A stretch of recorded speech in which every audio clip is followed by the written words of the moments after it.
सभी प्रेम भगत जनों को मेरी प्यार से राधे राधे। आज मैं आप लोगों को श्रीमद् भागवत कथा का पाठ नंबर 14 और अध्याय 8वां सुनाने जा रही हूँ।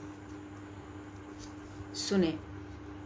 भूत ग्रामम स एवावम भूत्वा भूत्वा प्रलियते रात्र या अगमे ऐस अवश्य पार्थ है प्रभवते हरागमे।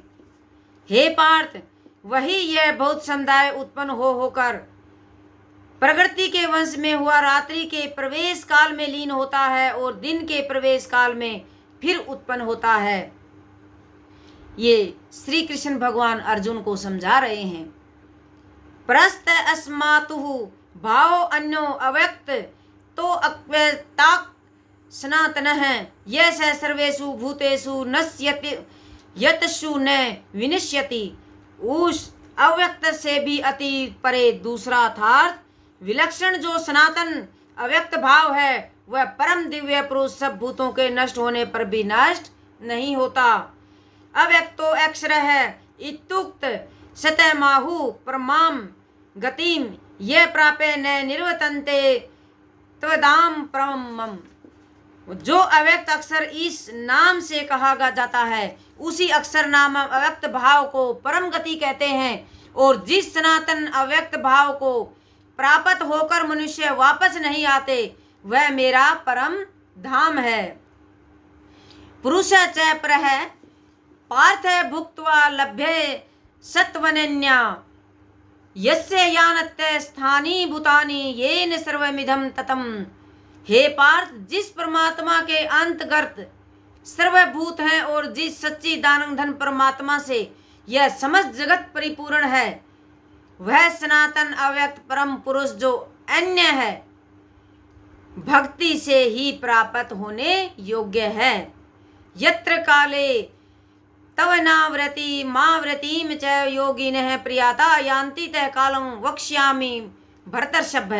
हे अर्जुन, जिस काल में शरीर त्याग कर गए हुए योगी जन तो वापस न लौटने वाली गति को और जिस काल में गए हुए पुरुष वापस लौटने वाली गति को ही प्राप्त होते हैं उस काल को अर्थात दोनों मार्गों को मैं कहूँगा कि किस काल में वो वापस लौटता है। भाई, किसका जन्म वापस होता है और किसका जन्म नहीं होता, ये कृष्ण भगवान अभी अर्जुन को समझा रहे हैं।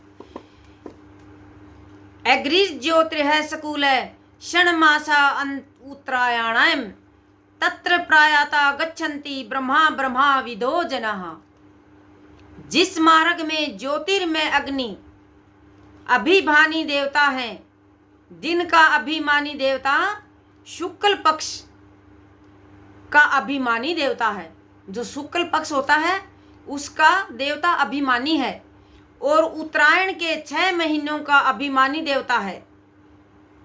उत्तरायण के 6 महीनों का अभिमानी देवता है। जिस मार्ग में मरे हुए ब्रह्मवेता योगी जन उपयुक्त देवताओं द्वारा कर्म से ले जाकर ब्रह्मा को प्राप्त होते हैं। उत्तरायण समय होता है तो, और एक दर्शनाय समय होता है। उत्तरायण समय होता है जो ये संक्रांत के पास लगता है और जुलाई अगस्त तक रहता है, इसको उत्तरायण बोलते हैं। और उसके बाद जो अगस्त के बाद जो ये यहाँ तक संक्रांत तक जो रहता है जनवरी तक आता है उसको दक्षिणार्थ कहते हैं। धूमो रात्रि स्था कृष्ण है अक्षण मासा दक्षिणायनम तत्र चांद्रमस ज्योतिर्योगी प्राप्य निर्वतते। जिस मार्ग में धूमाभिमानी देवता हैं, रात्रि अभिमानी देवता हैं तथा कृष्ण पक्ष का अभिमानी देवता है और दक्षिणायन के 6 महीनों का अभिमानी देवता है, उस मार्ग में मरकर हुआ सकाम कर्म करने वाला योगी उपयुक्त देवताओं द्वारा कर्म में से ले गया हुआ चंद्रमा की ज्योति को प्राप्त होकर स्वर्ग में अपने शुभ कर्मों का फल भोग कर वापिस आता है। देखो अब इसमें क्या बताया है कि उत्तरायण में जो आदमी स्वर्ग को प्राप्त मतलब जो मरता है, ये लगाओ उत्तरायण जो इस संक्रांत से मकर संक्रांति आती है, जो संक्रांत से लेकर आगे जुलाई अगस्त तक जो भी बंदे की मौत होती है वो वापिस नहीं आता। और जो उसके बाद अगस्त से लेकर जनवरी तक ये संक्रांत तक जो आदमी मरता है वो वापिस जरूर आता है। इसमें लिखा है ना, दक्षिणायन के 6 महीनों का अभिमानी देवता उस मार्ग में मरकर हुआ गया हुआ काम कर्म करने वाला योगी उपयुक्त देवताओं द्वारा क्रम से ले गया गया। देवता उसको लेके जाएंगे, लेकिन उसके कर्म उसको ऊपर भोगने पड़ेंगे, और फिर जो उसके बचे हुए कर्म हैं वहां पर तो वो नरक में जाएगा ही जाएगा। उसको नीचे आने के बाद भी जो कर्म उसका बचा हुआ है वो कर्म उसको दोबारा भोगना पड़ेगा। इसलिए वो जिसका कर्म है इधर बंधा खुला वो दक्षिणायन में पैदा मरेगा और पैदा भी पक्का होगा। शुभ कर्मों का फल भोकर वापिस आता है। शुक्ल कृष्णे गति होरते जगते शास्त्रे मते है, एक याते नाव्रति मन्ने या वर्तते पुनः। क्योंकि जगत के 2 प्रकार के शुक्ल और कृष्ण पक्ष, ये पक्ष 2 प्रकार के होते हैं, अर्थात देवयान और पितृयान। एक देवताओं का होता है और एक पितरों का होता है।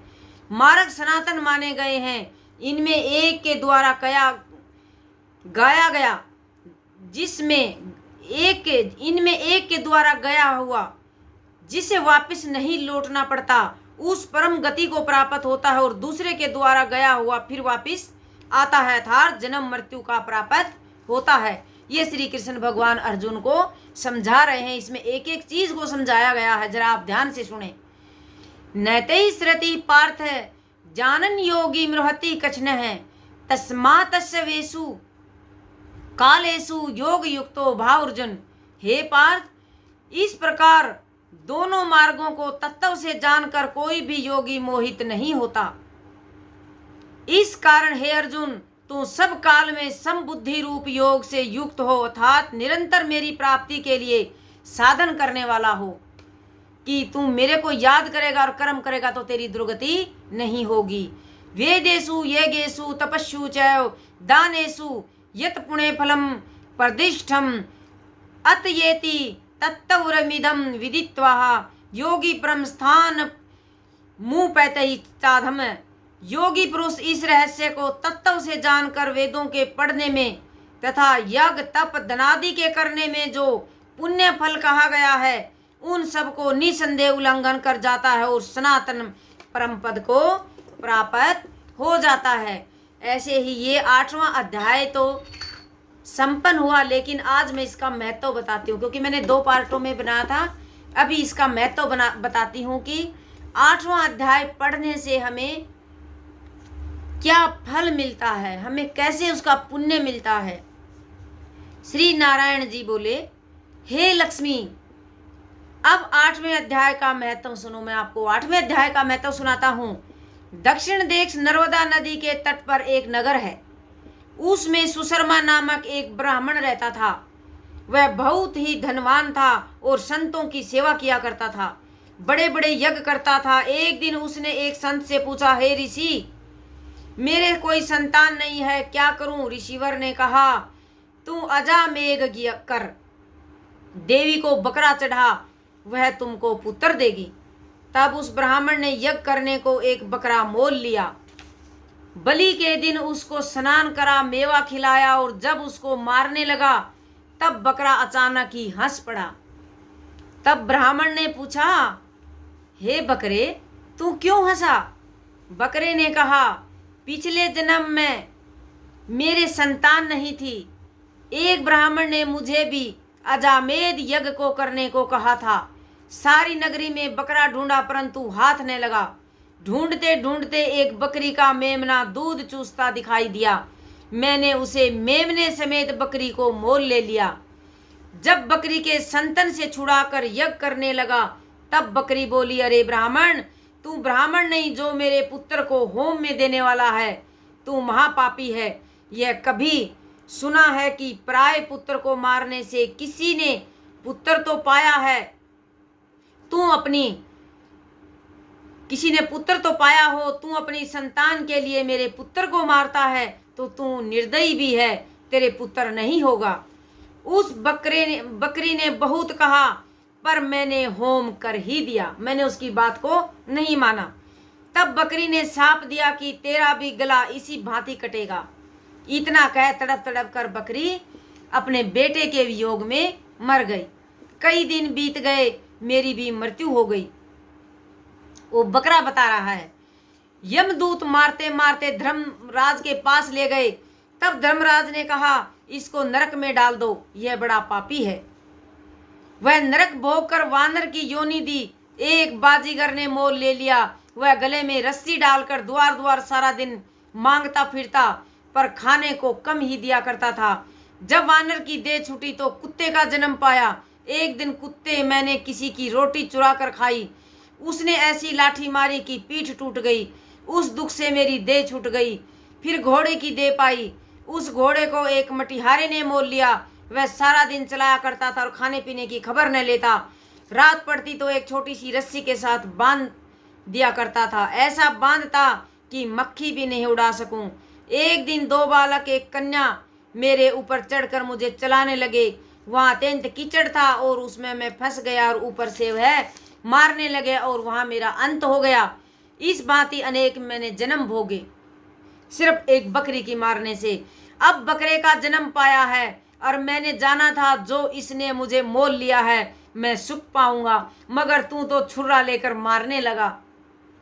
तब ब्राह्मण ने कहा, अरे बकरे, तुझे भी जान प्यारी है। जैसे चिड़िया को कंकर मारने से वह उड़ जाती है, अब तू अपने नेत्रों से देखी हुई बात कहता हूँ सो सुन। कुरुक्षेत्र में एक राजा स्नान करने आया। उसका नाम चंद्र सुशर्मा था। उसने ब्राह्मण से पूछा कि ग्रहण में कौन सा दान करूं। उसने कहा, हे राजन, काले पुरुष का दान कर। तब राजा ने काले लोहे को पुरुष बनाया, नेत्रों में लाल जड़वा, सोने के भूषण पहनाकर किसको तैयार किया। राजा स्नान करने चला गया। स्नान करके दान किया तो वह काला पुरुष हंसा। राजा डर गया, कहे कोई बड़ा अवगुण हुआ है जो लोहे का पुरुष हंसा। तब राजा ने बहुत दान दिया, फिर हंसा। तब ब्राह्मण से पूछा, हे ब्राह्मण, तू मुझे लेगा। तब ब्राह्मण ने कहा, मैंने तेरे जैसे कई पचाए हैं। तब काले पुरुष ने कहा, तू मुझको ये कारण बता जिस कारण तूने अनेक दान पचाए हैं। तब ब्राह्मण ने कहा, जो गुण मेरे में है सो मैं जानता हूँ। तब वह काला पुरुष कह कहकर फट गया। उनमें से एक और कलिका की मूर्ति निकल आई। तब ब्राह्मण जी ने श्री गीता जी के 8वें अध्याय का पाठ किया। तब उस कालिका की मूर्ति ने सुनकर देह पलटी। जल की अंजलि भर के उस ब्राह्मण के मूर्ति पर जल छिड़का। जल के छूने से तब उसकी देह छूटी। दिव्य देही पाई। विमान पर बैठकर वैंकुंठ को गई। तब इस मेमने ने पूछा, तुम्हारे में भी कोई ऐसा गीता पाठी है जिसे पाठ सुनकर मैं भी अधम देह को छूट सकूं। तब उस ब्राह्मण ने कहा, मैं वेद पाठी हूँ। उस नगर में एक साधु गीता पाठी है, जिसे तू भी गीता का पाठ, तुम्हारा भी उद्धार होगा। तब ब्राह्मण श्री गीता जी के 8वें अध्याय का पाठ करने लगा। श्री नारायण जी ने कहा, हे लक्ष्मी, यह गीता जी के 8वें अध्याय का यही महत्व है जो तूने मैं अभी सुना रहा हूँ। इसके सुनने से भी उसकी देह छूटी। एक दूसरे को मारने का मतलब, उसने बकरे ने उसको मारा, उसने उसको मारा, उसके इतने जन्म हुए, ये हमारे कर्मों का ही फल है। जैसे लोग गायों को मार देते हैं, बकरियों को मार देते हैं, उन बकरों को मार देते हैं, खाते हैं, लेकिन उसका कर्म बंधु जरूर भोगना पड़ेगा, जरूर भोगना पड़ेगा। ये मेरे श्री कृष्ण भगवान देखो लक्ष्मी को बता रहे हैं और हम इसको सुन रहे हैं। बोलिए जय श्री राधे, जय श्री राधे।